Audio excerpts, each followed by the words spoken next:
నీకు కృతజ్ఞతాస్తుతులు చెల్లించెదను, జనుల మధ్య ప్రజలలోని నీ కీర్తించెదను. అంటే దేవుడు చేసిన మేలు చాలా మంది బయటకు చెప్పమండి. దేవుడు గొప్ప మేలు చేశాడనుకో, గొప్ప మేలు అంటే ఏంటి? అసలు మనం బ్రతికుండడమే గొప్ప మేలండి. ఎందుకంటే ఈరోజు నువ్వు గాలి పీల్చుకోవడమే దేవుడు చేసిన గొప్ప మేలు. ఎందుకంటే ఆక్సిజన్ మనకి సరిగ్గా ఊపిరి అందలేనప్పుడు కరోనా టైంలో ఇప్పుడు కూడా మనం చూసినట్లయితే హాస్పిటల్లో ఆక్సిజన్కి రోజుకి 500 చొప్పున కూడా చాలా మంది ఆక్సిజన్ పీల్చుకున్న వారు ఉన్నారండి. అంటే దేవుడు మనకు ఉచితంగా గాలిని ఇస్తున్నాడు, ఉచితంగా నీరుని ఇస్తున్నాడు, ఉచితంగా మనకి మరి మంచి ఆరోగ్యం ఇస్తున్నాడు. ఎందుకంటే మనకి కొన్ని కోట్లు విలువ చేసి అవయవాలు ఇచ్చాడండి.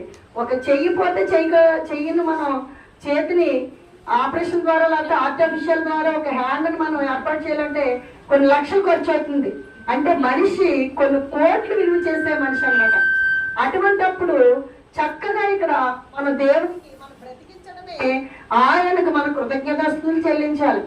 అంటే దేవుడు నాకు అది చేశాడా, ఇది చేశాడా, దేవుడు నాకు ఏం చేశాడు, నాకు ఏమేమి చేశాడని నేను దేవుడిని నమ్ముకున్న తర్వాత ఇన్ని కష్టాలు ఎదుర్కొంటున్నాను, ఇన్ని సమస్యలు ఎదుర్కొంటున్నాను. రక్షణ పొందాకే నాకు ఇన్ని కష్టాలు రావాలా? నాకు గృహం లేదు, నా భర్త స్థిరమ లేదు, నా బిడ్డల స్థిరమ లేదు, నాకు ఆరోగ్యం సరిగా లేదు, నేను అనారోగ్యం పాలైపోయాను, నా పరిస్థితి ఏమిటి అని నువ్వు ఆలోచిస్తున్నావే తప్ప దేవుడు నేను బ్రతికించి ఈ స్థితిలో ఉంచినందుకు ఆయనకు మనం సాక్ష్యం చెప్పాలండి. ఎప్పుడు కూడా నిరంతరం కూడా దేవుని సన్నిధిలో మనకి విశ్రాంతి దినము చక్కగా మనకి ఇవ్వడం జరిగింది కనుక చక్కగా దేవుడు చేసిన మేలును మర్చిపోకుండా కృతజ్ఞతాస్తుతులు చెల్లించి ఎక్కడ చెప్పాలండి? జనుల మధ్య చెప్పాలంట, ప్రజల్లో ఆయన కీర్తించాలంట. మనం ఎవరు కీర్తిస్తామంటే మనుషులు కీర్తిస్తూ ఉంటామండి. మనుషులు గొప్పని కోరుకుంటూ ఉంటాం, మనుషులు వారంత గొప్పవాళ్ళు లేరంటూ ఉంటాం, లేదా పాస్టర్ గారు అంత గొప్పవాళ్ళు లేరంటాం, లేదా పాస్టర్ గారు అంత గొప్పవాళ్ళు లేరంటాం, లేకపోతే మా సంఘంలో మా పాస్టర్ గారే గొప్ప అంటాం, లేకపోతే మా సంఘంలో కొంచెం ధనవంతులే గొప్ప అంటాం, లేకపోతే తెలివైన వారే గొప్ప అంటాం, లేకపోతే విద్యావంతులే గొప్ప అంటాం ఏంటి. కానీ దేవుడు ఏం చెప్తున్నాడంటే దేవునికి పెద్ద చిన్న తేడా లేదు, ధనిక పేద అనే తేడా లేదు, అందము అందహీనం అనే తేడా లేదు అండి. ఇంకా అందరూ సమానమే కనుక ఆయన సృష్టించినటువంటి మనిషి ఒక ప్రత్యేకత కలిగి ఉన్నాడండి. ఆయన సృష్టించినటువంటి మనిషి ఒక ప్రత్యేకతను కలిగి ఉన్నాడు. ఆ ప్రత్యేకతను కలిగి ఉన్నందుకే ఆయన మరి వారికి ఒక ప్రత్యేకతను ఏర్పాటు చేసినందుకు ఆయన ఒక మాట మనకి మీ ఎందుకు ఏర్పాటు చేసుకున్నాడు అనేది కూడా మన బైబిల్లో ఒక మాట కనిపిస్తుంది. 1 దశలోనికైలకు రాసిన పత్రిక 5వ అధ్యాయము 9వ వచనంలో మనం చూసినట్లయితే దేవుని యొక్క ప్రణాళిక ఏమై ఉన్నది, దేవుని యొక్క ప్రణాళిక ఏమిటి, ఆయన్ని ఎడల ఏమి కలిగి ఉన్నాడు, నువ్వు ఎందుకు ఆయన చేసినటువంటి మేలును మరిచిపోయి ఆయన కృతజ్ఞతాస్తుతులు చెల్లించకుండా ఈ వారమంతా నిన్ను కాల్చి కాపాడినటువంటి దేవునికి ఆ రోజులు నువ్వు శ్రమపడి 7వ రోజుని దేవుడు విశ్రాంతి కలిగి ఏ విధముగా ఆయన విశ్రాంతి దినముని ఏర్పాటు చేసి ఉన్నాడో అదే విధంగా సోమవారం మొదలుకొని శనివారం వరకు కష్టపడి పనిచేసిన తర్వాత ఆదివారము 7వ రోజు దేవుడికి ఎందుకు నువ్వు ఇవ్వవు, విశ్రాంతి దినమును ఎందుకు నువ్వు ఆచరించలేకపోతున్నావు, కారణం ఏమిటి, ఆయనకి ఎందుకు నువ్వు కృతజ్ఞతాస్తుతులు చెల్లించలేకపోతున్నావు, జనుల మధ్య చెల్లించడం లేదే, నువ్వు ఏం చేస్తున్నావు, ఆయన చేసిన మేలు ఏమన్నా ఉంటే ఒకవేళ నీకు నచ్చినప్పుడు ప్రార్థిస్తున్నావేమో, కానీ ప్రజల మధ్య చెప్పమన్నాడు కృతజ్ఞతాస్తుతులు. నువ్వు దేవునికి మేలు చేశాడంటే నీవు ఎలాగండి దేవుని ప్రార్థన ఏర్పాటు చేసుకుని నీ జనులు అంటే నీ స్వజనులు, తర్వాత రక్షణ పొందినటువంటి వారు, నీ సంఘస్థులందరినీ పిలిచి నువ్వు ప్రార్థన పెట్టించుకుని సాక్ష్యం చెప్పడమే ఆయనకు కృతజ్ఞత చెల్లించడం. కనుక ఆయన మన ఎడల ఏంటంటే ఒక ప్రణాళిక ఏర్పాటు చేసుకున్నాడు. ప్రియ సంగమా, ఏమిటి అంటే మరి దశలోనికైలకు రాసిన పత్రిక 5వ అధ్యాయము 9వ వచనములో మనం చూసినట్లయితే ఎందుకనగా మన ప్రభువైన యేసుక్రీస్తు ద్వారా రక్షణ పొందుటకే దేవుడు మనలను నియమించను గాని ఉగ్రత పాలకుటకు నియమింపలేదు. దేవునికి మహిమ కలుగును గాక. చూసారండి, మన ఉగ్రత పాలు అవడానికి కాదండి. మరి చాలా మంది ఉగ్రత పాలు అయిపోతున్నారు, త్రాగుడు వల్ల బానిసలు అయిపోతున్నారు, చాలా మంది వ్యభిచారం వల్ల బానిసలు అయిపోతున్నారు, చాలా మంది చెడు స్నేహాల వల్ల బానిసలు అయిపోతున్నారు, చాలా మంది వారి వయసుకు ముందే చనిపోతూ ఉన్నారు. అంటే ఇదేంటి ఉగ్రత పాలండి.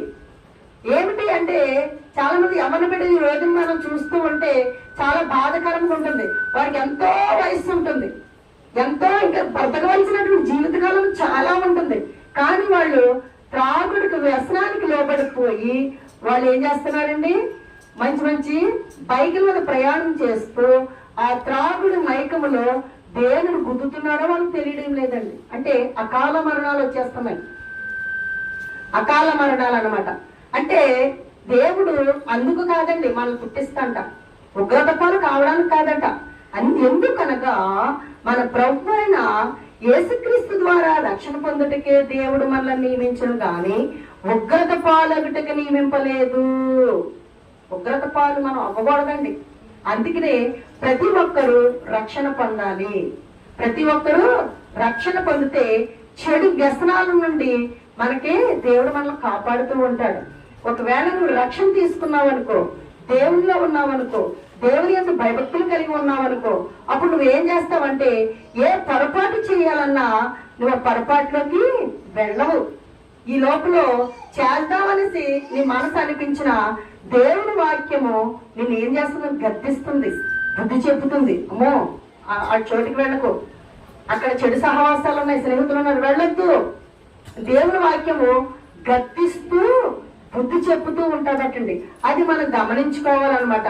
కనుక మరి ఈ లోకములో మనం ఎలా ఉండాలి అంటే ఆయన మరి ఒక ప్రణాళిక కలిగి ఉన్నాడు కనుక దేవుని యందు భయభక్తులు కలిగి దేవునిలో జీవిస్తూ ఆయనలో ఉంటే ఆయన మనకి మరి మంచిగా జీవించడానికి ఒక అవకాశం కల్పిస్తాడు. మనం ఎలా ఉండాలి అంటే అదే అధ్యాయము మరి 13వ వచనమును బట్టి మనం చూసినట్లయితే అక్కడ ఒక మాట కనిపిస్తుంది. వారు పనిని బట్టి వారి ప్రేమతో మిక్కిలి ఘనముగా ఎంచవలనని వేడుకొనుచున్నాము. ఏంటంటే ఎవరైతే సంఘాలలో పనిచేస్తూ ఉంటారో, ఎవరైతే మీరు పనికి వెళ్ళినప్పుడు మీ పనిలో నీతిని కలిగి యథార్థతను కలిగి చక్కగా నీ కష్టపడి నువ్వు ఎప్పుడైతే పని చేస్తావో ఆ పనిని బట్టి అక్కడ ఘనముగా ఎంచబడతామంట. చూడండి, చాలా మంది మనం గమనించినట్లయితే మంచి పనితనం ఉందనుకోండి, ఎవరైనా ఏ పని చేస్తారో ఆ పనిలో గొప్పవారుగా ఉన్నారనుకోండి, ఆ పనిలో వాళ్ళు మంచి నిపుణత గలవారులా ఉంటారటండి. బైబిల్ చెప్తుంది, నిపుణత గలవారిని చూచితవా వాడు ఎక్కడ ఉంటాడంటే అధికారుల మధ్యలో కూర్చుని ఉంటాడటండి. నీకు మంచి నైపుణ్యము, మంచి స్కిల్ ఉన్నట్లయితే నీకు అవి ఏం చేస్తాయంటే పెద్ద పెద్ద ఉన్నత స్థానంలో ఉన్న వారి మధ్య కూర్చోబెడతాడటండి. నువ్వు సోమరు అయ్యావనుకో నీకున్నది కూడా తొలగిపోయి చివరికి చింపుడు గుడ్లు ధరించుకుని, అంటే చింపరి అంటే చిరిగిపోయినటువంటి చొక్కా వేసుకుని నువ్వు ఎలా ఉంటావంటే మొత్తం మీద ఘనహీనుడుగా ఉంటావు. అంటే ఘనంగా నిన్ను ఎంచడు దేవుడు, అంటే నేను ఘనుడిగా ఎంచాడు దేవుడు. ఏదైనా మంచి చెడు మన దగ్గరే ఉంది. నువ్వు మంచిలో ఉంటావా చెడులో ఉంటావా మనమే నిర్ణయించుకోవాలి. ఇక్కడ చూసినట్లయితే మరి ఘనముగా ఎంచవల్లని వేడుకొంచున్నామన్నాడు. మరియు ఒకరితో ఒకడు సమాధానముగా ఉండు. ఎక్కడ చూసినా సమాధానం లేదండి. సాతాను గలిబిలి చేసేస్తుంది. దేవుడిలో ఉన్నటువంటి బిడ్డలకి గలిబిలి చేసేస్తుంది, దేవుడిలో లేనటువంటి బిడ్డలనే గలిబిలి చేసేస్తుంది. సాతాను ఎక్కడ చూసినా అనేక ఉచ్చులు పన్ని అనేక మాటలతో ఏం చేస్తుంది, సమాధానం లేకుండా చేసేస్తుంది. ఎక్కడ సమాధానం కనిపిస్తుందా, సమాధానం కరువు అవుతుందండి. ఇంకా సహోదరులారా, మేము మీకు బోధించినది ఏమనగా అక్రమముగా ఎవరైనా కానీ మనం బుద్ధి చెబితే వారు వినరు కనుక మనము చేయవలసిన పని ఏమిటి అంటే వారి గురించి నిరంతరము అనుదిన ప్రార్థనలో మనం పెట్టాలండి. జ్ఞాపకం చేసుకోవాలి, ప్రభువా వారు అక్రమముగా ఉన్నారు అంటే చెడ్డవారిని చూసి మీరు వ్యసన పడొద్దు అంటున్నాడు. చెడ్డవారిని చూసి మనం వ్యసన పడకూడదు, చెడ్డవారిని చూసి వాళ్ళు ఇలాగా అలాగని మనం చెప్పుకోకూడదు. అలాగని చెప్పి అక్రమంగా ఉన్నట్టు వారికి మరి ఎలాగండి మామూలుగా అక్రమంగా నడుచు వారికి బుద్ధి చెప్పుడి. మనం అలా బుద్ధి చెప్పే స్థితిలో మనం ఉన్నట్లయితే చెప్పాలి తప్ప నీకు ఆ ధైర్యం లేనప్పుడు వాళ్ళ గురించి ప్రార్థన చేయాలి. కనుక వారిని చూసి అక్కడెక్కడ మనం మాట్లాడుకోవడానికి వీలు లేదు. ఇంకా మనం చూసినట్లయితే బలహీనులకు ఓతనీయుడి అందరి ఎడల దీర్ఘశాంతం గలవారయ్యుండు. బలహీనులు ఎవరన్నా ఉన్నట్లయితే వాళ్ళకి మనం కాపాడుకోవాలి. మనని ఓతనీయుడు అంటే సహాయం చేయాలండి. బలహీనులు ఏ విషయంలో అయినా సరే వారికి మనం సహకరించాలి. కీడు నాకు ప్రతి కీడు ఎవరికైనా చేయకుండా చూచుకొనడి. దేవునికి మహిమ కలుగును గాక. మనం ఎప్పుడు కూడా కీడుకి ప్రతి కీడు చేయకూడదటండి. కీడుకి ప్రతి కీడు మనం ఎప్పుడు చేయకూడదు. అది చాలా దేవుడు దాన్ని అంగీకరించలేనటువంటిది. కనుక నువ్వు చేయవలసింది ఏంటంటే ఎల్లప్పుడూ మేలైన దానిని అనుసరించి నడుచుకొనుడి. ఎల్లప్పుడూ సంతోషముగా ఉండి ఎడతగక ప్రార్థన చేయుడి. దేవునికి మహిమ గాక. మనం ఇక్కడ చేయవలసిన పని ఏంటంటే కీడునకు ప్రతి కీడు చేయకుండా మనం చూసుకోవాలట. మనకు తెలియదటండి. ఎవరికన్నా ప్రతి కీడు చేస్తా ఉంటే మనం తెలియని రీతిలో వాళ్ళకి కీడు జరుగుతుంది అనుకోండి, అది మనకు తెలిసిన తర్వాత దాన్ని క్షమించి మరలా పొరపాటు జరగకుండా మనం కాపాడుకోవాలంట. అంతేకాదు మీరు ఒకరి ఎడల ఒకడును మనుషులందరి ఎడలను ఎల్లప్పుడూ మేలైన దానిని అనుసరించి నడుచుకొనడి. మేలైన దాన్ని అనుసరిస్తూ మనం ఏం చేయాలి? ప్రార్థన చేయాలంట. అలాగా ప్రార్థన చేస్తే శాంతి సమాధానం ఉంటుంది. అది ఎక్కడ జరుగుతుంది? ఆ శాంతి సమాధానం ఎక్కడ జరుగుతుంది? దేవుని సన్నిధిలో జరుగుతుంది. మరి దేవుని సన్నిధిలో జరుగుతుందని మనకు ఒక గొప్ప నమ్మకం ఉంది, ఒక గొప్ప విశ్వాసం ఉంది. మనం గమనించినట్లయితే ఆ నమ్మకము విశ్వాసం ఉంది. కానీ దేవుని సన్నిధిలో కూడా మరి అటువంటి శాంతి సమాధానాలు మేలైనవి జరగకుండా ఉండకుండా దేవుని సన్నిధిలోనే కొన్ని గొడవలు కూడా జరుగుతున్నాయి. ఇప్పుడు జరుగుతున్నాయండి. ఎక్కడ చూసినా దేవుని సన్నిధిలోనే చాలా మనకి సమస్యలు వస్తూ ఉన్నాయి. అయితే ఇవి ఇప్పుడు వచ్చినటువంటి సమస్యలు కాదటండి. ఎప్పుడో యేసు ప్రభు వారు ఈ లోకములకు వచ్చి సిలువ వేయబడి చనిపోయి తిరిగి లేవబడి పరలోకమునికి వెళ్ళి శిష్యులకు సువార్త ప్రకటించమని చెప్పినప్పుడు శిష్యులు సువార్త ప్రకటిస్తూ ఉండగా మరి శిష్యుల తర్వాత అపోస్తలుడైన పౌలు దేవుని గురించి సువార్త ప్రకటిస్తూ ఉంటే చాలా జనం విస్తారం అయిపోతూ ఉంటే అక్కడ ఒక సమస్య వచ్చిందటండి. చూద్దాము. అపోస్తల కార్యాలు 6 అధ్యాయము మొదటి వచనములో మనం చూసినట్లయితే ఆ దినములలో శిష్యుల సంఖ్య విస్తరించుచున్నప్పుడు అనుదిన పరిచర్యలో తమలోని విధవరాండ్రను చిన్న చూపు చూచిరని హెబ్రీయుల మీద గ్రీకు భాష మాట్లాడి యూదులు సనుగుకొనిరి. ఇక్కడ జాగ్రత్తగా మనం విన్నట్లయితే ఎక్కడో గొడవలు కాదండి.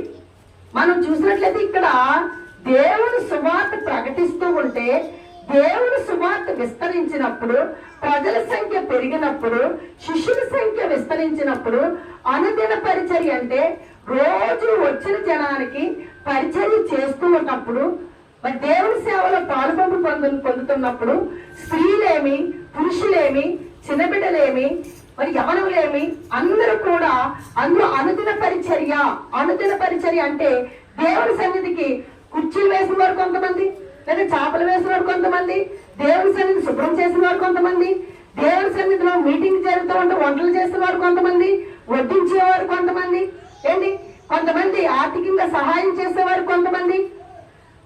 ఇవన్నీ కూడా ఇప్పుడు వచ్చినవి కాదు, అప్పట్లోనే ఉన్నాయి ప్రియ సంగమం. అయితే శిష్యుల సంఖ్య విస్తరించినప్పుడు జనాభా విస్తరించడం వల్లంట ఏమైందంటే అనుదిన పరిచర్యలో, అనుదినం అంటే అర్థం ఏమిటి? రోజు చేస్తున్నటువంటి దేవుని పరిచర్యలో తమలోని విధవరాండ్రను చిన్న చూపు చూచిరని హెబ్రీయుల మీద గ్రీకు భాష మాట్లాడి యూదులు సనుగుకొనిరి. అంటే దీనిలో ఈ యొక్క అంటే సువార్త ప్రకటించడంలో సంఖ్య విస్తరించింది. అంటే శిష్యుల సంఖ్య విస్తరించినప్పుడు 2 వర్గాల వారు ఉన్నారు ఇందులో హెబ్రీలు అంటే ఫస్ట్ నుండి ఉన్నటువంటి పాత క్రైస్తవులు, గ్రీకులు కూడా వారే. అయితే ఎక్కువ పెత్తనం చేసిన వారు ఎవరు అంటే హెబ్రీలు. వీరు ఏం చేశారంటే ఈ సంఖ్య విస్తరించిపోవడం వల్ల చిన్న చూపు చూశారంటే ఎవరిని చిన్న చూపు చూశారంటే అందులో ఎవరిని చూశారు చిన్న చూపు? వెధవరాండ్రను. ఇది నేను సొంతంగా చెప్పడం లేదు, బైబిల్ వాక్యం. వెధవరాండ్రను చిన్న చూపు చూశారంట. వెధవరాండ్ర అంటే ఎవరు? భర్త చనిపోయినటువంటి స్త్రీలను.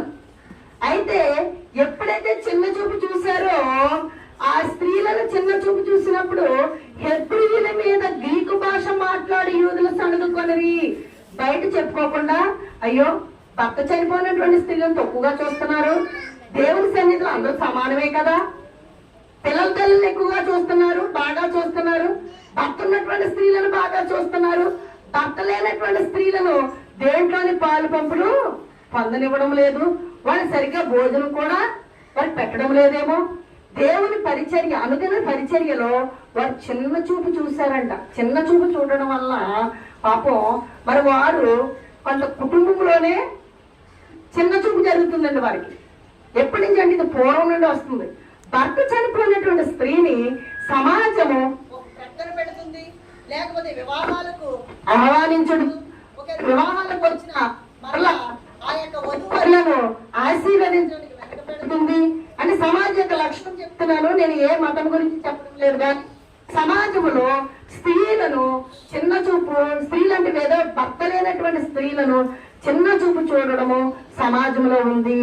అయితే క్రైస్తవ మతంలో ఏముందంటే విధవరాండ్రను జాగ్రత్తగా చూసుకోవాలనే ఉద్దేశంతో ఆనాటి కాలంలో వివాహాలకు గాని లేకపోతే మంచి మంచి వేడుకలకు గాని ఎవరు వారిని పిలవకపోవడము, ఆహ్వానించకపోవడము, ఇంటిలో కుటుంబ సభ్యులు లెక్క చేయకపోవడము ఆనాటి కాలంలో మరి విధవరాండ్రైనటువంటి స్త్రీకి ఉన్నటువంటి మరి విధానాలు ఏమిటి అంటే చాలా కఠినమైనటువంటి నియమాలండి.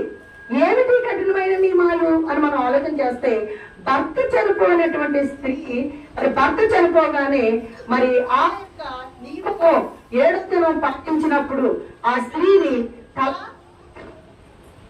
తల గొరిగించి అంటే గుండు చేయించి వైట్ శారీ కట్టి తర్వాత మరి ఆమెను మరి భర్త చనిపోయినప్పుడు ఎన్ని ఏర్పాటు చేస్తారు. అయితే భర్త చనిపోయిన తర్వాత 3వ రోజున కానీ కొంతమంది 7వ రోజున కానీ ఇవన్నీ ఏర్పాటు చేసిన తర్వాత దిన కార్యక్రమము అని ఒకటి పెట్టి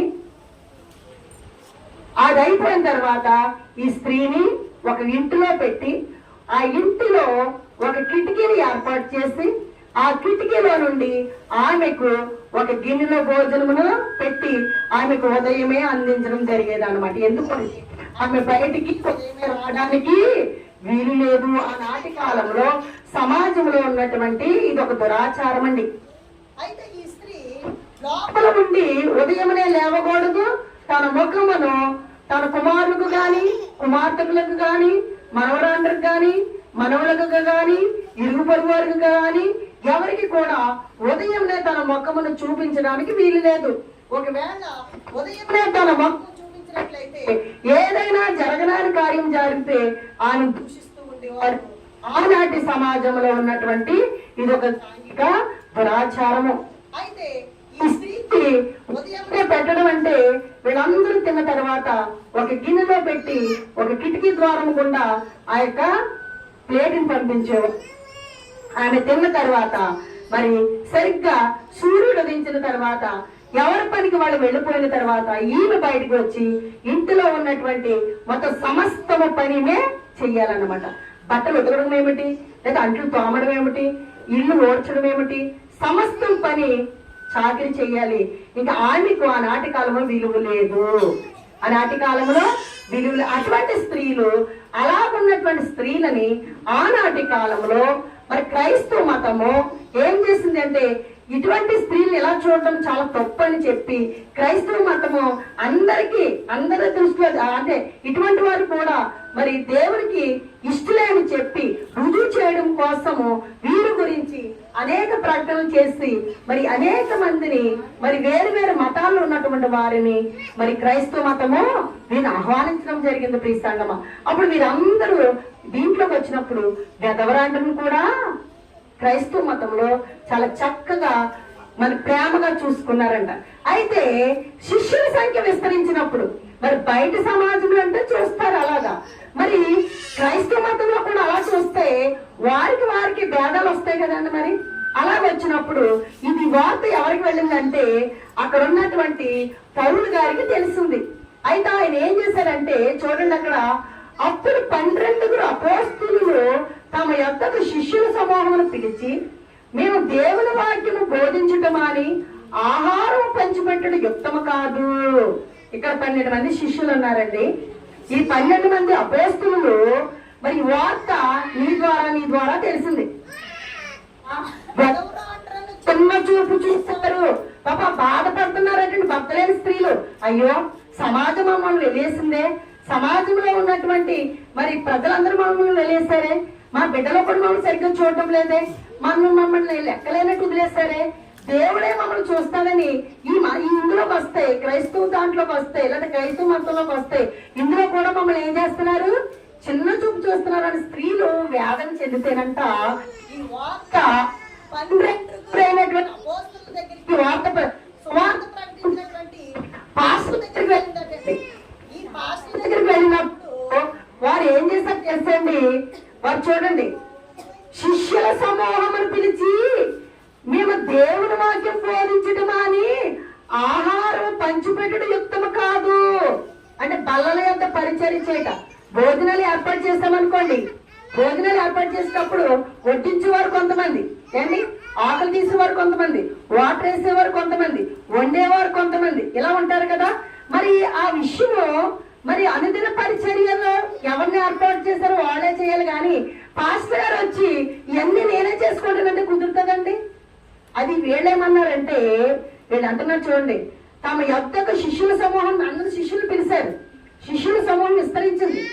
ఎందుకు వెదవరాండ్రని చిన్న చూపు చూస్తారు, వీళ్ళు ఎందుకు వెదవరాండ్రని అలా చూడకూడదు కదా, ముందు వెదవరాండ్రని మనం ఆదరించాలి అని చెప్పి వారితో ఏం చెప్తున్నారంటే, మేము దేవుని వాక్యం బోధించటమా అని ఆహారం పంచిపెట్టడం యుక్తం కాదు.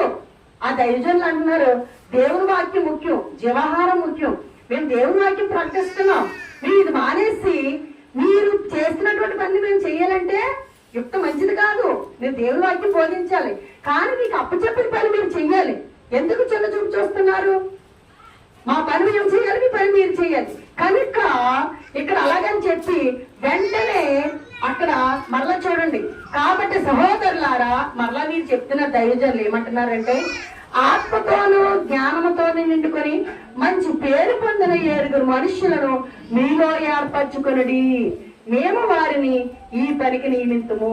ఎందుకంటే మీరు మోకమ్మడుగా మరి అటువంటి స్త్రీలను చాలా చిన్న చూపు చూస్తున్నారు. కాబట్టి సహోదరులారా, ఆత్మతోనూ జ్ఞానముతోనూ నిండుకొని మంచి పేరు పొందిన 7 మనుష్యులను ఏర్పరచుకొనుడి, మేము వారిని ఈ పనికి నియమించము. ఎందుకు మీలో తేడా జరిగింది, మీరు అందరూ ఒకటైపోయి మీరు ఇక్కడ హెబ్రీలు తర్వాత గ్రీకుల మీద వెదవరు అంటారంటే భర్త లేనటువంటి స్త్రీలను చాలా చిన్న చూపు చూశారు. కనుక మీరు ఏం చేస్తారంటే ఆత్మతోనూ జ్ఞానముతోనూ నిండుకొని మంచి పేరున్న వారండి, చెడ్డవారిని కాదు, మంచి పేరున్న వారిని మీరు నియమించుకొని మీరే మాకు చూపించినట్లయితే వారికి ఈ అనుదిన పరిచర్య మేము ఏర్పాటు చేస్తాం. అప్పుడు భర్త లేని స్త్రీలని తక్కువవారిగా చూడరని చెప్పి మళ్ళా భర్త లేనటువంటి స్త్రీలకు వారికి నచ్చ చెప్పి వాళ్ళ వేదన పడకుండా బాధపడకుండా వారికి ఏర్పాటు చేశారట, అలా నియమిస్తామని చెప్పి.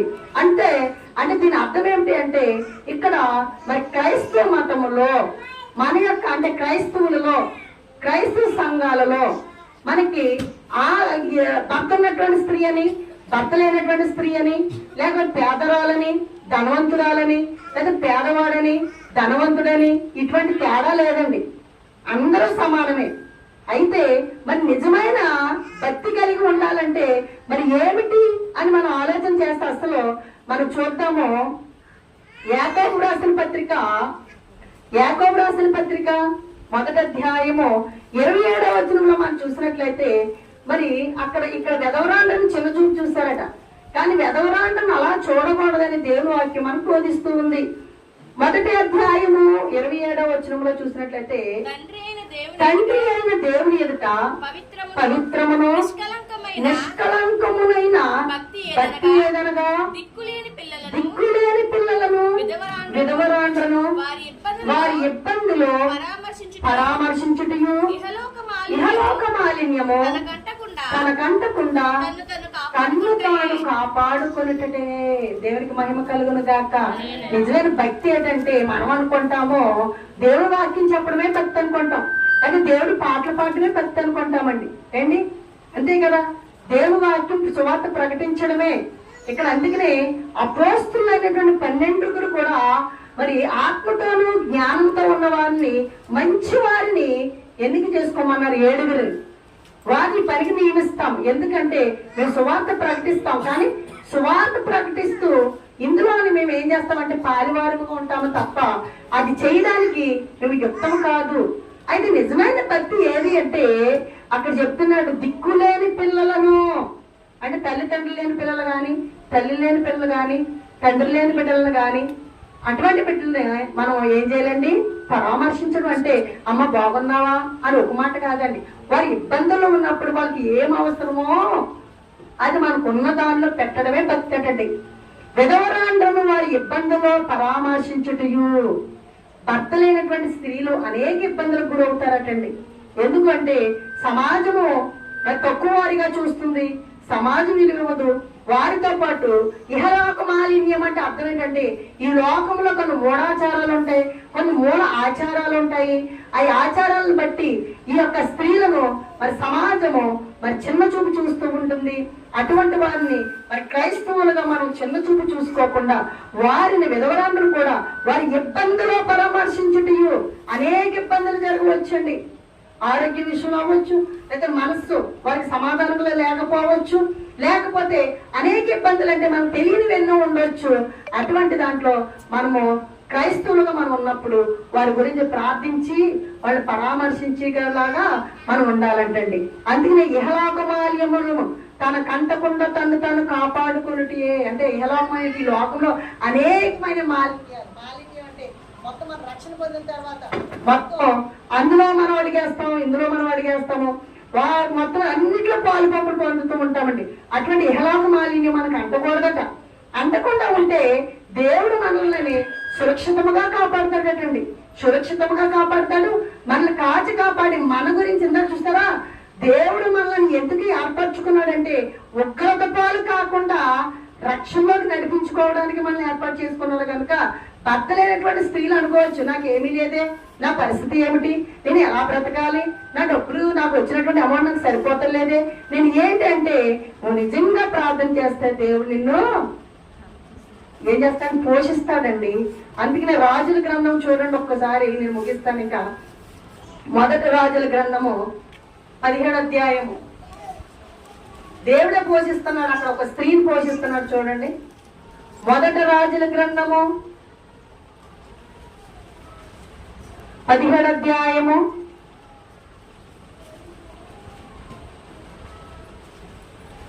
1 రాజుల గ్రంథము 17వ అధ్యాయము 298వ పేజీ అండి. 8వ వచనము చూడండి అమ్మా. అంతటి యెహోవా వాక్కు అతనికి ప్రత్యక్షమై ఇలాగు సెలవిచ్చెను, నీవు సీదోను పట్టణ సంబంధమైన సారేపతను ఊరికి పోయి అచ్చట ఉండవు, నిన్ను పోషించుటకు అచ్చటనున్న యొక్క విధవరాలికి నేను సెలవిచ్చితిని. అందుకతడు లేచి సారేపతనకు పోయి పట్టణపు గవని యొద్దకు రాగా ఒక విధవరాలు వచ్చట కట్టెలు ఏరుచుండును చూచి ఆమెను పిలిచి త్రాగుటకై పాత్రతో కొంచెము నీళ్లు నాకు తీసుకుని రమ్మని వేడుకొనెను. చూసారండి, ఒక విధవరాలని దేవుడు ఒక దైవజనుని పోషించడానికి ఏర్పాటు చేసుకున్నాడట. ఏండి, మనం అనుకుంటాం ఒక పాస్టర్ గారు వాళ్ళ ఇంటికి వెళ్ళినప్పుడు మనం అంటాం అయ్యా ఆమెకి ఏముంటది అనుకుంటాం. కానీ దేవుడు ఎవరిని ఎందుకంటే ఏ దైవజనుడనో నీ దగ్గరికి వచ్చినప్పుడు నీకు ఉన్న దాంట్లో ఇస్తే దేవుడు ఆ ఉన్న దానిని బట్టి ఆశీర్వదిస్తాడంటే. ఎందుకంటే దైవజనుడిని దేవుడు ఏర్పాటు చేశాడు నీ ఇంటికి రావడానికి. ఇక్కడ ఏలియా గారిని ఏమంటున్నాడంటే, నువ్వు పలానా సారేపతి ఊరికి వెళ్ళు, అక్కడ ఒక విధవరాలు ఉంది, ఆమె నీకు ఏర్పాటు చేశాను. ఎందుకు అంటే ఆమె ఇచ్చినటువంటి నీళ్లు తాగడానికి, ఆమె ఇచ్చినటువంటి ఆహారం తినడానికి కాదండి. ఈయన వెళితే ఆయన ఉన్నటువంటి కరువు తీరడానికి దేవుడు ఏర్పాటు చేశాడు. దేవునికి మహిమ కలుగును గాక. అయితే ఇక్కడికి వెళ్ళినప్పుడు ఆమె పాప కట్టెలు వేరుకుంటుందంట. అప్పుడు ఆ పాస్టర్ గారు లేదా దైవజనుడైనటువంటి మరి ఆ ఏలియా అక్కడ అడుగుతూనే ఉన్నాడంట, త్రాగుటకై పాత్రతో కొంచెం నీళ్లు నాకు తీసుకొని రమ్మని వేడుకొనిను. వెంటనే ఇప్పుడు మంచినీళ్ళు ఇవ్వమంటే ఎవరు ఇవ్వకుండా ఉంటారండి? ఇస్తారా లేదా? ఇవ్వడానికి వెళ్ళిందటండి, తీసుకుంటే ఆమె నీళ్లు తేబోచుండగా అతడు ఆమెను మరలా పిలిచి, నాకొక రొట్టె ముక్కని నీ చేతితో తీసుకుని రమ్మని చెప్పాను. నీళ్లు అడిగాడు, కొన్ని నీళ్లు పట్టుకుని వస్తుంది, కరువులో ఉంది, ఒక ఏమీ లేదు, తనకున్నదే కొంచెం. కానీ మరలా ఏమంటున్నాడు పాస్టర్ గారు, అమ్మా ఇది అవిజండి ఎవరు అడుగుతున్నాడు, ఆ నీళ్ళతో పాటు కొంచెం రొట్టె ముక్కను. మరి యెహోవా దేవుడు ఏమని చెప్పాడు, నువ్వు సారేపతాను ఊరికి వెళ్ళు, నేను ఒక విధవరాలను నీకు సిద్ధం చేస్తానన్నాడు. మరి యెహోవా దేవుడు ఆ విధవరాలతో చెప్పాడా అండి? బైబిల్లో ఉందా చెప్పండి, అసలు చెప్పాడా? మరి చెప్పలేదు. మరి దేవుడు యెహోవా దేవుడు మరి ఏలియా గారితో ఏమన్నాడంటే, నువ్వు సారేపతాను ఊరికి వెళ్ళు, అక్కడ నేను ఒక విధవరాలను నేను పోషించడానికి నేను ఏర్పాటు చేస్తాను అని ఆయనతో చెప్పినప్పుడు మరి ఆయన అక్కడికి వచ్చి గవని వద్ద కూర్చుని ఉన్నాడు. ఈమె పిల్లలకు రావడం జరిగింది కట్టెలకు, ఆమె ఏరుకుంటూ ఉంది. మరి దేవుడు ఏర్పాటు చేసిన మనిషి ఈమెనే తెలుసుకున్నాడు. కానీ మరి దేవుడు నీకు ఏర్పాటు చేస్తాను ఒక విధవరాలు అన్నప్పుడు ఏలియా గారు ఏం చేయాలి? ఆ కూర్చుని ఉంటే ఇవి ఏం చేయాలండి? ఏం చేయాలి చెప్పాలి? విధవరాలు దేవుడు ఏర్పాటు చేస్తానని చెప్పేస్తాడు అక్కడ. అప్పుడు ఆ విధవరాలు ఏం చేయాలి? ఇంటికి అది పాస్టర్ గారు వచ్చారంటే మనం ఉన్న దాంట్లో పెడతా ఉంటాం కదండి. ఇక్కడ కూడా మరి దేవుడు ఏమన్నారు, పలానా విధవరాలు నేను ఏర్పాటు చేస్తాను సారేపెత్తలు అంటే, ఈ ఏలియా గారు వెళ్ళిపోయిన వెంటనే ఆయన ఏం చేయాలి? మంచినీళ్ళు తీసుకురావాలి, రొట్టెలు తీసుకురావాలి, ఆయనకి ఏం అవసరం అన్ని పెట్టాలి. కానీ ఇక్కడ దేవుడు ఏమన్నాడంటే, నేను ఆమె ఏర్పాటు చేస్తాను అన్నాడు తప్ప ఆమె మరి నీకు అన్ని కూడా తెచ్చేస్తుందన్న సంగతి ఆమె చెప్పలేదండి దేవుడు. కానీ ఆమె దేవుని మీద విశ్వాసం ఉంటుంది కనుక ఆమెకు ఒక నమ్మకం ఉంది. ఏమిటి అంటే, నేను చక్కగా మరి ఉన్న దాంట్లో కొద్దిగా పిండి ఉంది, బుడ్డిలో కొంచెం నూనె ఉంది, తొట్టిలో కొంచెం పిండి ఉంది కనుక తినేసి ఏమనుకుందండి ఆమె? చూడండి ఒక మాట చూడండి, 11వ వచనం చూడండి. ఆమె నీళ్లు తేబోచుండగా అతడు ఆమెను మరలా పిలిచి, నాకు ఒక రొట్టె ముక్కను నీ చేతితో తీసుకుని రమ్మని చెప్పాను. అందుకు ఆమె, నీ దేవుడు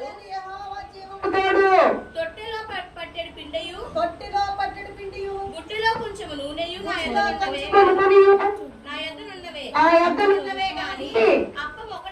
అప్పం ఒక్కటైన నిజం చెప్పిందండి. తొట్టిలో పట్టెడు పిండి కొంచెం పిండి ఉంది, బుట్టిలో కొంచెం నూనె ఉంది, కట్టెలు ఏరుకోవడానికి మనం వచ్చాం. తినేసి ఏమంటుందంటే, మేము చావక ముందు నేను ఇంటికి పోయి వాటిని నాకును నా బిడ్డకును సిద్ధము చేసుకున్న వల్లని కొన్ని పుల్లలు ఏరటగా వచ్చింది. నేను నిజము చెప్పిందండి. ఈ సంగమ నిజము చెప్పింది. నిజము ఏమని చెప్పింది? నా బిడ్డ నేను అది తినేసి చనిపోదాం అనుకున్నాను నేను. కానీ ఇక్కడ జాగ్రత్తగా ఆలోచించండి, దేవుని యొక్క ప్రణాళిక ఏమిటి అంటే, ఈమె దేవుని నమ్ముకున్నటువంటి బిడ్డ, నమ్ముకోలేనటువంటి బిడ్డ. జాగ్రత్తగా చెప్పాలి, దేవునిపై ఆధారపడినటువంటి బిడ్డ, ఆధారపడలేనటువంటి బిడ్డ. ఖచ్చితంగా ఆధారపడింది. ఏమంటుందంటే, అక్కడ నిజం చెప్తుంది, యెహోవా జీవంతోడు, నీ దేవుడని యెహోవా జీవంతోడు. నిజం చెప్పేస్తుంది. తొట్టిలో పట్టెడు పిండియు బుట్టిలో కొంచెం నూనె ఉన్నది, అవి తినేసి మేము చనిపోతాం అనుకుని వచ్చాము ఇక్కడికి. నిజం చెప్తుందండి పాస్టర్ గారికి. మరి దేవుని చిత్తం ఏమైంది? అమ్మ నువ్వు చావవు, నువ్వు చనిపోతామని నువ్వు అనుకున్నావు, కానీ నిన్ను చావకుండా కాపాడడానికి ఈ దైవజనుడిని ఇంటికి పంపిస్తున్నాను. దేవునికి మహిమ కలుగును గాక. హల్లెలూయా. అంటే ఇక్కడ ఈ సారేపతి వెధవరాలు అనుకుంది తినేసి చనిపోతాం తిండి లేక అనుకుంది. దేవుని యొక్క ప్రణాళిక ఏమిటి అంటే నువ్వు చావవు, నువ్వు చావకుండా ఉండాలి అంటే ఈ దైవజనుడు నీ ఇంటికి వస్తాడు. నీ ఇంటికి వచ్చినప్పుడు నీకున్న దానిలో అది ఆశీర్వదింపబడుతుందండి. దేవునికి మహిమ కలుగును గాక. మనం అనుకుంటాం అమ్మో ఇది పెట్టేస్తే నాకు అనుకుంటే అంతవరకునే ఉంటది. నువ్వు దైవజనుడికి ఎప్పుడైతే పెడతావో నువ్వేం చేస్తావు? ఆశీర్వదించబడతావు.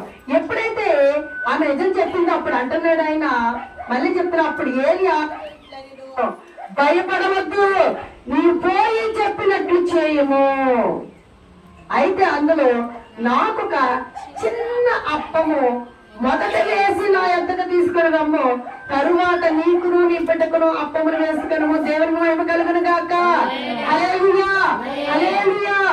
మనం గమనించవలసిన ఒక చిన్న విషయం ఇక్కడ ఏమిటంటే ఉన్నటువంటి ఆ యొక్క తొట్టిలో ఉన్నటువంటి కొంచెం పిండి, ఉన్నటువంటి కొంచెం నూనెలో మొదటి ఎవరికి వేసిమ్మన్నాడండి? ఎంత వేసిమ్మన్నాడు? చిన్ని అప్పము, చిన్నది. నువ్వు ఎక్కడ ఒక్కర్లేదని దేవునికి నీకున్న దాంట్లో నీకు లేమిలో నువ్వు కొద్దిగా దేవుని సన్నిధిని తీసుకొస్తాయి. ఈ వారం అంతా నీకు రైస్ లేకపోతే దేవుడికి రైస్ ఇస్తాడు. నీకు కానుక విషయంలో నీకు దేవుడు ఈ వారం అంతా పోషిస్తూ ఉంటాడు. అంటే ఇక్కడ నాకు ఒక చిన్న అప్పం అంత ఎక్కువ వద్దు, అది వేయడం వల్ల మీకు ఏమి నష్టం లేదు, ముందేసిగా ఫస్ట్. అందుకే దేవునికి ఫస్ట్ ఇవ్వాలండి. దేవునికి మహిమ కలుగును గాక. ఎప్పుడైతే ఆమె తీసుకుని వచ్చిందో మరి అక్కడ గమనించండి, మరి చూడండి అక్కడ మరి 14 వచనం, భూమి మీద యెహోవా వర్షము కురిపించు వరకు ఆ తొట్టిలో ఉన్న పిండి తక్కువ కాదు, బుడ్డిలో నూనె అయిపోదని ఇశ్రాయేలీయుల దేవుడని యెహోవా సెలవిచ్చి ఉన్నాడు అనెను. అంతటా ఆమె వెళ్ళి ఏలియా చెప్పిన మాట చొప్పున చేయగా అతడును ఆమెయు ఆమె ఇంటి వారును అనేక దినములు భోజనము చేయించు వచ్చిరి. దేవునికి మహిమ కలుగును గాక.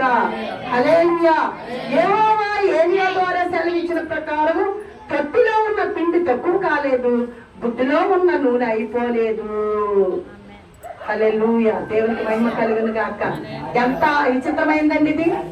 అదే ఆ స్త్రీ నేను చనిపోదాం అనుకుంది, మరి చనిపోయాను పెట్టకపోతే, కానీ దేవుడు ఏర్పాటు చేశాడు. అమ్మా మీరు కూడా చాలా మంది బాధపడుతూ ఉంటారు, అయ్యో నేను ఎలా బ్రతకగలనండి, నాకు వచ్చినటువంటి 4,000 సరిపోతలేదే, వడ్డీకి కట్టుకుంటున్నాను, నా పరిస్థితి ఏంటి, నేను ఆ పనికి వెళ్తున్నాను. నిజంగా దేవునిపై నువ్వు నమ్మకం ఉంచితే నిన్ను దేవుడే పోషిస్తాడు.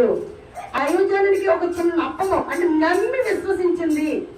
మనము కూడా దైవజనులు చెప్పినటువంటి వాడు నమ్మి విశ్వసించి ఏదో దేవుని సన్ని తీసిరండి అంటే ఈయనకేమి లేక తీసుకురమ్మంటున్నాడు, పని పాట లేదు, ఈయనకేంటి మాకేం పనులు లేవు అనుకుంటున్నారా మీరు అది అనుకోవద్దు. దేవుని దైవజనం దూషించడానికి వీలు లేదు. ఇక్కడ విధవరాలు తీసుకురమ్మన్నప్పుడు చాలా బాధగా ఉంది, వేదనగా ఉంది, తిండి లేక ఉంది, ఆకలి బాధతో ఉంది, పిల్లలకు వచ్చింది, చిన్న కొంచెం రొట్టె ఉన్నది, కొంచెం పిండి ఉన్నది, కొంచెం నూనె ఉన్నది, కొంచెం రొట్టె వేసుకుని తల్లి బిడ్డ తినే చనిపోదాం అనుకుంది. కానీ దేవుడు ఏం చేశాడంటే దైవజన్ని ఏర్పాటు చేశాడు, అక్కడ తీసుకువచ్చాడు. నువ్వు దైవజన్ మాట అవి వినలేదనుకోండి, అది జరగకపోనేమో, కానీ ఆమె దైవభక్తి గల స్త్రీ అని మనం చెప్పవచ్చు. ఎందుకంటే అంటే జీవముగా యెహోవా జీవము తోడని చెప్తుందండి అక్కడ. అంటే నిజంగా నేను అబద్ధం మాట్లాడడం లేదు, నేను దేవుడిని నమ్ముకున్నటువంటి బిడ్డను, నాకు కొద్దే పిండి ఉంది, కొంచెమే నూనె ఉంది, నువ్వు చనిపోతాం అనుకోండి, నేను చెప్పిన పని చెయ్యమ్మా అన్నప్పుడు చేసింది, దేవుడు పొందింది. 3.5 సంవత్సరాలు దేవుడు పోషించాడు. దేవుని మహిమ కలుగును గాక. కనుక మనము కూడా ముందు ఏంటంటే దేవుని వాక్యం వినాలి, దైవజన్యం నమ్మాలి. ఏ దైవజన్యైనా సరే మీరు నమ్మాలి, ఎవరిని మనం విమర్శించకూడదు. ఏంటి అంటే దేవుడే దానికి తీర్పు తీరుస్తాడు. కనుక ఇక్కడ మనం గమనించినట్లయితే ఏలియాని దేవుడు ఏర్పాటు చేశాడు. నేను వెధవరాండ్ని ఏర్పాటు చేస్తాను వెళ్ళన్నాడు. మనం ఏం చేస్తాం? బాబు పలానా చోటకు వాక్యం చెప్పడానికి వెళ్ళు, పలానా సంఘంలో నీకు మంచి భోజనం పెడతారని పంపించారనుకోండి, పాస్టర్ గారు అక్కడ భోజనం ఏం పెట్టలేదు అనుకోండి, మనం తిట్టుకుంటామా లేదా? కానీ అది కాదండి. ఇక్కడ ఏమిటంటే ఇక్కడ అడగకుండా అమ్మాయిని అన్నం పెట్టదు, అది గుర్తుపెట్టుకోండి. అడగకుండా చిన్నపిల్లలకి ఏది పెడుతుంది, కానీ ఒక వయసు వచ్చిన తర్వాత ఇక్కడ అడగకుండా విధవరాలు అప్పం తేలేదండి. అక్కడ దైవజనుడిని దేవుడు పంపించాడు. తోళ్ళ వ్యవహారాన్ని ఏర్పాటు చేసిందని దేవుడు చెప్పాడు కానీ నాకు తీసుకొస్తే దర్జాగా కూర్చోలేదండి. ఆయన అడిగాడు, వెళ్ళి ఆమెను పరామర్శించాడు, ఆమెతో మాట్లాడాడు. ఆమె విసుక్కున్నా సరే అడిగాడు. వెంటనే ఆమె మరి ఈయన చెప్పిన పని చేసింది, ఆశీర్వదింపబడ్డారు. జనాలకు చెందినటువంటి మేలు నీకు జరుగుతుంది. దేవునికి మహిమ కలుగును గాక. నీకు ఎప్పుడైతే మేలు జరుగుతుందో అప్పుడు నువ్వు ఏం చేయాలంటే దేవునికి కృతజ్ఞతాస్తుతులు చెల్లించాలి. ఎవరి మధ్య చెల్లించాలంటే జనులందరి మధ్య చెల్లించాలి. అప్పుడు చెల్లించినట్లయితే దేవుడు ఘనత పొందుతాడు. దేవుడే ఘనత పొందాలి తప్ప మనం ఘనత పొందడానికి వీలు లేదు. ప్రియ సంగమా, ఇక్కడ ఏలియా ఆ సారెపల్లి ఎదురాలు కాపాడాడు. ఏలియా ఘనత పొందలేదు, దేవుడు ఘనత పొందాడు.